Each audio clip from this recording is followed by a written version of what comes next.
So weird. I'm Amber, and I wanted to do a little story time about the time that a guy who said that he wasn't going to hurt me, but felt like he really was going to hurt me, wanted me to paint his guitar.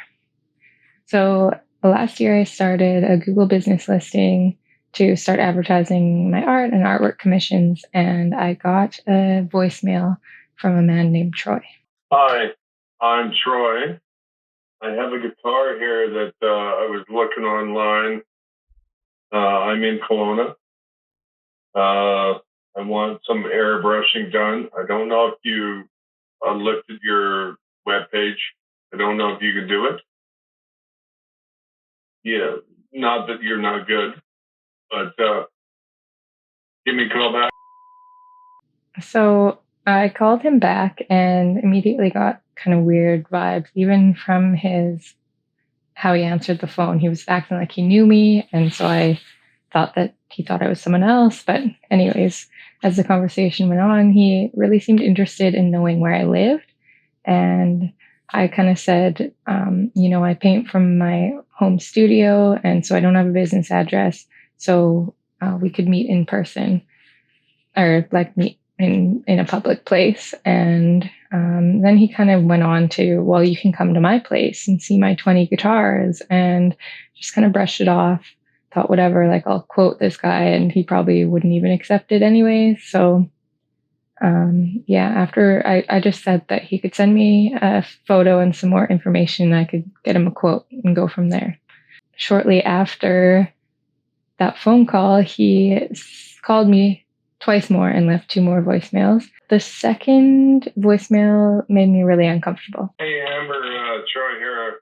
I sent you a personalized email from what you gave me with other pictures and whatnot for the guitar. And it's okay if you're scared, or whatever.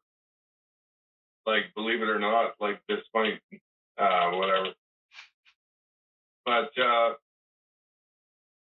yeah, it's very odd for me to have, anyways, call me back. Not going to hurt you. I just want my guitar done. Thank you kindly. Bye.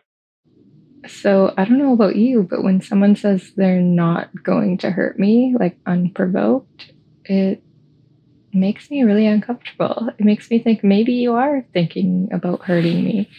And just like, if you're scared or whatever, like he sounds drunk, to be honest. And yeah, that's just super weird. Alarm bells were going off like crazy. But at the same time, I'm just starting out trying to make money with art, and a guitar project sounds really cool. So I thought like I could just quote really high, and either he takes it and a little bit of money will be worth dealing with him, or he doesn't and I don't have to worry about it.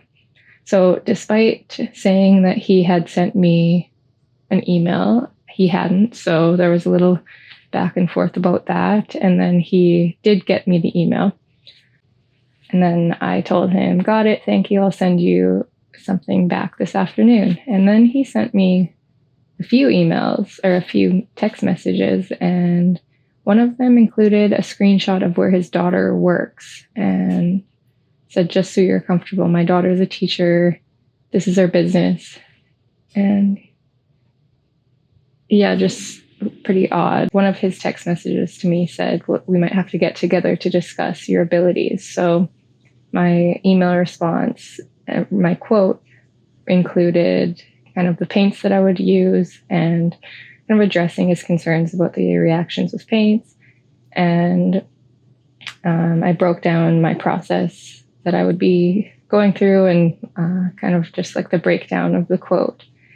And I quoted $480, which looking back, I don't think that was quoting really high. And especially since he immediately accepted it and said that even if we met and with more details, it was going to be more, that that would be okay. So I thought, first of all, damn it, I should have quoted more. he proceeds to give me his address and let me know what times I should come by. And I'm just heading out the house when I read this, and I think I'm going to have to call him and remind him, like, we're not meeting in person. And also, when I sent the quote, I included, like, in response to his, just so you're comfortable, here's my daughter's workplace. I said, in regards to comfort, I just wanted to let you know that since I work from home and have no business address, when receiving or delivering items within Kelowna, then I meet at a public place. So I think when he accepted the quote and gave me his address, he just didn't read to the end where I suggested that coffee shop. So before I even have a chance to respond to his email with his address, he says, something must have happened to you not to go to someone else's house for a job. I feel bad for you. This is where I make guitars. I'm not handing over my guitar at an A&W. Sorry, that's not professional. And then he said, bring a friend or a dog or whatever. But please, you actually make me think you're a con artist. So then that's it. I don't want to deal with this guy anymore. Like, that's the last straw. So I respond, it doesn't sound like we're the right fit for working together. Take care. Which I was pretty proud of, because I had a lot of other words that I would have liked to have said to him. But I knew, like, it doesn't sound like he would be the kind of guy to be receptive to what I was going to say. So he responded, yeah, I'm sorry I gave you my address. That was stupid. Should have just met in an alley next to a dumpster.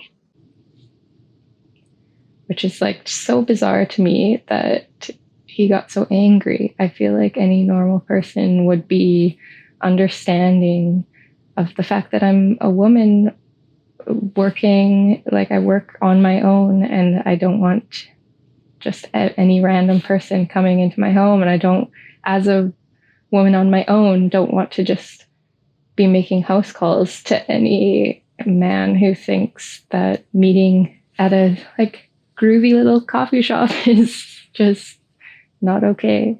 I used to work in tech where we would often meet clients at a coffee shop. It wasn't weird at all. So I didn't get the anger. So I didn't respond to this, but he then proceeded to give me a 1-star review on Google. And this is the review. Wanted to meet in public to hand over a deposit and a $1,000 guitar. It's $300. I invited her here to discuss art on the guitar. No. I asked to go to her house. No. Why have a business if you don't talk to those who are hiring you? She must have anxiety or something. Yeah, I do have anxiety from people like this. I had told a couple of my friends what was going on, and I think they reported the review, so thankfully it's not there anymore. But I also feel like anyone reading it would hopefully be like, I think he's the problem. And so I still didn't respond or say anything more to him, but the next morning I got this email. Amber, I realize we are both anxiety-driven within others in the service areas. I will tell you, I have been messed over by countless people over 2 years. I find it hard to trust people. It's today's day and age, I guess. I made some calls today. If you meet with me, I can get you more business with guitars. I'm not going to give you my trust without your own for me. Yes, I'm skeptical, but if you give me 20 to 25 minutes, you might be opening a new guitar business. My Skull and Bones George Lynch will be your test to all my friends. Up to you. Bring anyone you want for the meeting. I'm not a bad guy. You can make a lot of money and express your artistic ability. I'm trying one last time to get my guitar and others done. I respect if you don't want to. If you need references for my friends to let your guard down, I'll provide them. My best is my kid. I have so many guitar players. Lived here since I was 19. Bought my house at 26. Built the Kelowna Bridge. I'm not going to beg. You need to let your guard down. And then he finished it with an attachment photo of him and his daughter. I assume it's his daughter, which I find so bizarre. And I'm sure she's not, like, super cool with him sending photos of her and where she works to random people on the internet.